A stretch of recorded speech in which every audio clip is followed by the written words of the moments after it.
everyone, and welcome back to my channel. So for today's video, it's super exciting because we are going to our first ultrasound for this baby. I am so excited to see how he or she is measuring. And yes, I will use he or she, either pronoun, interchangeably or just say he, she, just because I feel weird calling the baby it. It just doesn't seem right, doesn't feel right. So I cannot wait to see how he's measuring, what her heartbeat is like, and all of that good stuff. And if you guys are a military spouse, I am one as well, and this is my first pregnancy via military care, maternity care. So if you guys are in the same boat as I am, give it a thumbs up. We will be in this journey together, and let me know in the comment section below if there's any specific videos that you would like to see from my channel. But without further ado, let's go see this cute little baby. Hey guys, so we are back from the ultrasound appointment, and we got to see our little nugget, our little peanut.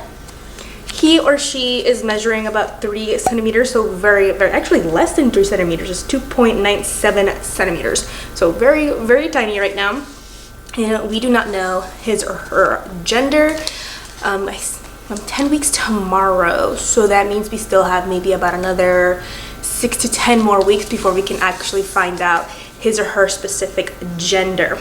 But I am super excited. I don't know, for some reason Miguel and I thought we were going to have twins, more so him than myself.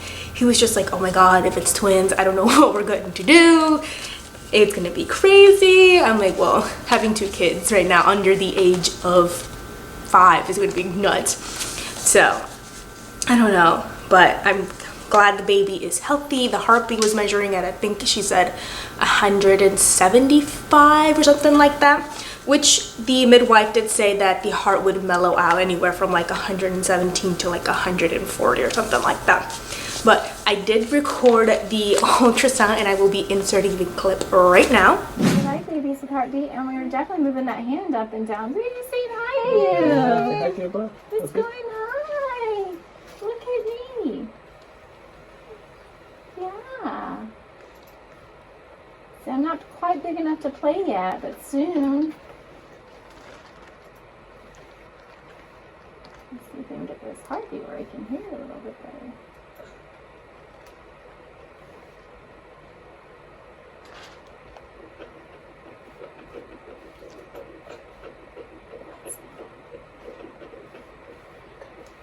That is such an awesome sound. That's your baby.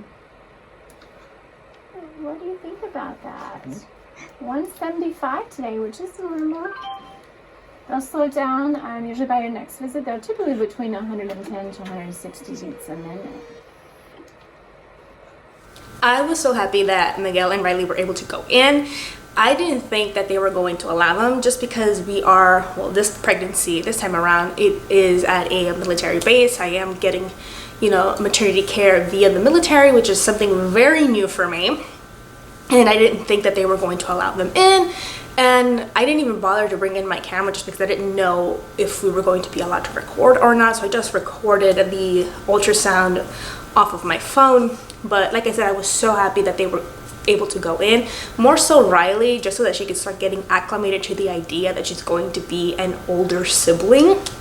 She is going to be turning 19 months this month, and by the time the baby comes around, she's going to be a little bit over 2 years of age. So she's going to understand that she's going to be an older sibling, but not fully grasp or completely understand that she's going to be an older sibling. So we're gonna do our best to try to get her acclimated to the idea, buy her books, maybe show her some TV shows or cartoons about being an older sibling. And I don't know, maybe once I deliver the baby, we'll get like a little gift. I've seen a lot of parents who do that, where obviously the kid is much older, so they do kind of comprehend what's happening more so than at this stage where Riley is at. But that might be something that we might contemplate on doing, whether or not to get her a gift from her baby brother or baby sister and say, look, you got a little gift, and you know, surprise. But I did like how this specific midwife was just very hands-on, just talked about everything that she was going to do, asked a lot about my first pregnancy with Riley, and wow, really? My pregnancy with Riley, and just how it transpired, what happened during my labor and delivery.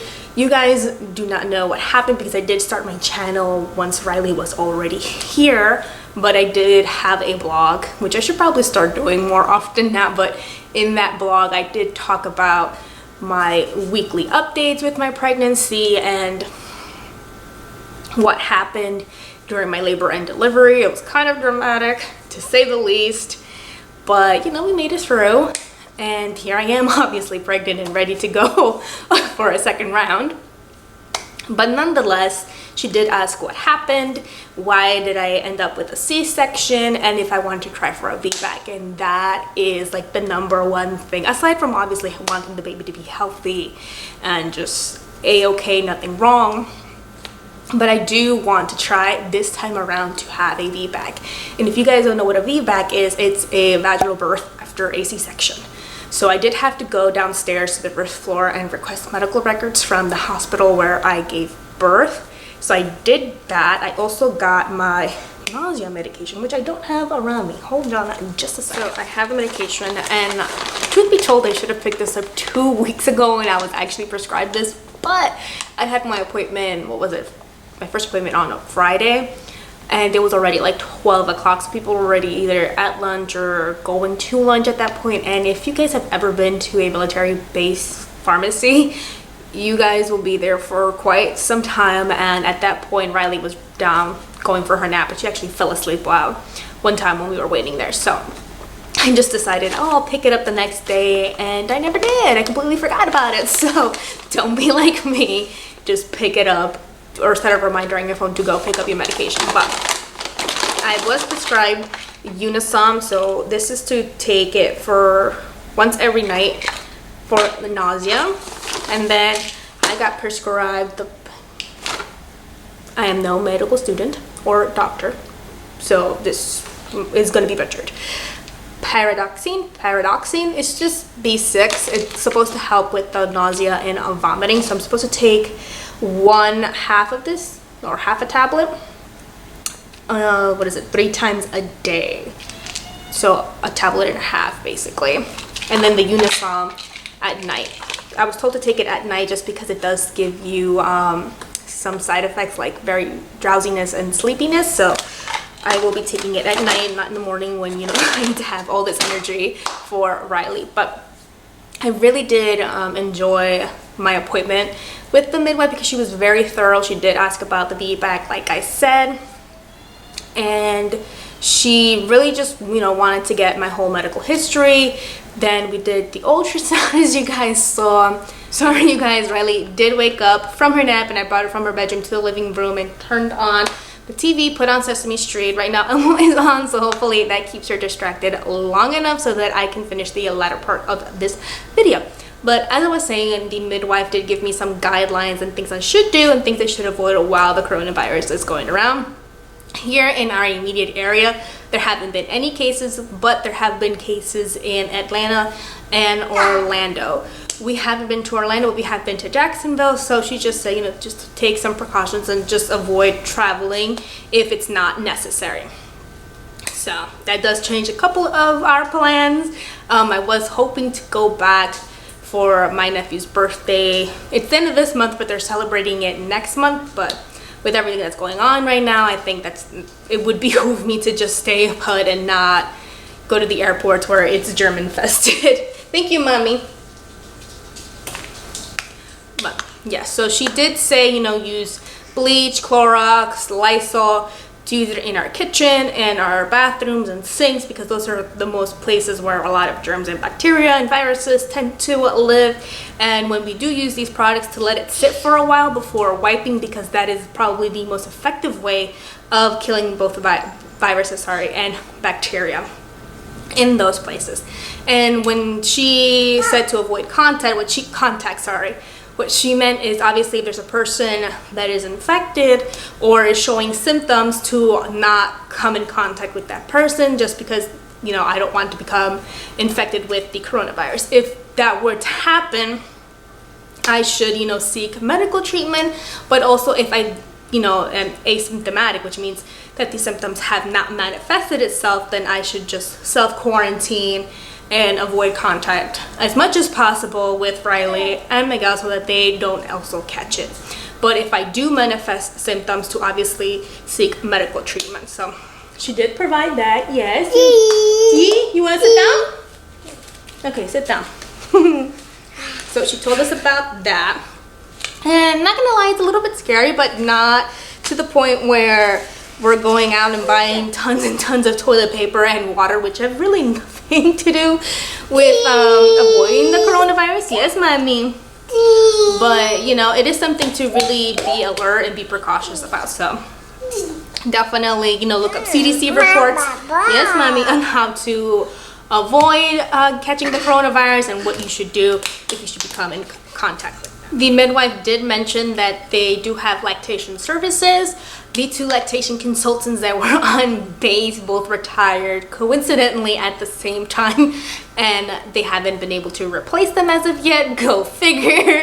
But they do have other lactation services, or actually lactation consultants in the area. One actually does at-home services, but with the coronavirus now, I don't know how that might change. She, you know, may not want to go to the houses, not only to keep herself safe, but also to keep those newborn babies safe as well, because they do have very compromising immune systems at this point when, you know, as newborns. So maybe by the time I deliver this baby, things will be different. You know, the coronavirus will not be as a huge issue anymore, but who knows. There is another one she did mention in Savannah, but they don't come to the house. I would have to physically drive all the way to Savannah for those services. I really want to try exclusively breastfeeding this time around. With Riley, I was not successful. She didn't latch on. It was just, it didn't work out for us, and we ultimately just ended up going with formula because my motto is fed is best, and I was not going to just keep, you know, stressing myself over the fact that I couldn't just exclusively breastfeed. So this time around, I am going to give it another go, and hopefully I am successful with that. But in about 3 weeks, towards the end of the month, I am going to have genetic testing. We did opt for that. We're going to start with the, I think it's called the NT scan. So like in 2 to 3 weeks, we'll have that done. I think we're also going to have like blood work, and then I think she said somewhere around like 20 weeks is another genetic testing or something like that. So we are doing that. Then my follow-up appointment is not until next month, so super excited for that. Also here on base, I should mention this for you military spouses in case any of you guys are watching, but you guys will get 2 sets of letters. One is for dental, because when you're pregnant, some dental providers will not work on you because you are pregnant. But if you have a letter from the hospital you're going for, like base, if you are receiving treatment there, they will give you a letter. Careful, mommy. Careful. They will give you a letter. It says pregnant patient seeking dental treatment. It'll have your name on it, and then it will list like anything that they need for them to give you treatment, because without this letter, the dental provider won't provide any services. And then they will also give you a letter that you can give to housing if you do live on base. It's called an estimate date of delivery statement, and it just states your name and obviously an estimate time of when you're going to deliver. But this is very crucial for those who have like maybe a 2-bedroom apartment or a 1-bedroom apartment or what have you, and have multiple kids. So if you want to get a bigger housing, instead of having like an apartment, maybe get a house, you will need this letter in order to give to housing so that you can qualify for something bigger in your base. So they will give you that. They also give you a little, like what I got here, a display of patient appointments, like appointments that I've kept, which I've been to, and I've gone to both of them. And then the other 2 pending appointments that I have coming up, and a summary of like what your visit was like. So they'll give you that. So something that here at Fort Stewart they do, they give you this little passport book, as I mentioned in my previous video, and I think it's a really good idea to have, and I don't know if all bases do this, but here at Fort Stewart they do, and they just jot down your demographics, your name, address, and all that stuff. But they also jot down like your weight. It keeps track of any of your immunizations, your RH type, your blood type, any medications that you've been taking, they will note it down over in this section. And if you've had any other like, well, they have right here what I've noticed, like a psychosocial, like any depression screening, safe home screening, vaccinations that, you know, you may get during your pregnancy, and then your pregnancy outcome, any complications and such. So everything that has to do with your pregnancy, they will note it down here, which I think is a good thing to have in case you fly back home or you fly somewhere else and you're no longer near your medical provider. Then that provider that is treating you, in case you have an emergency, hopefully you don't, you can show them this, or your significant other can show them this, and then they can know what has been going on in your pregnancy, what you've been taking, what your symptoms have been like, and so they can give you a proper treatment. So I think this is a pretty good thing to have. And they also have like a contact information in case, again, like God forbid you get into an accident and you're not responsive, like they can look this up, your license, your phone, etc. So this is pretty good to have. Thank you, mommy. So that is it for today's video. If you enjoyed it, please give it a thumbs up. It does help me with the YouTube algorithm when you guys hit the thumbs up button, as well as leaving me a comment. Let me know down below if you guys would like to see a first trimester recap of my symptoms and what I went through, or a video on my first trimester survival kit, or both. Let me know down below in the comment section. And as always, thank you guys so much for watching. Do not forget to hit the like, subscribe button, as well as the notification bell, and I will see you guys in my next video. Bye. There's no sun. It was just here, and now that I'm filming, it's gone. Gonna drink some OJ. I have to really start hydrating myself.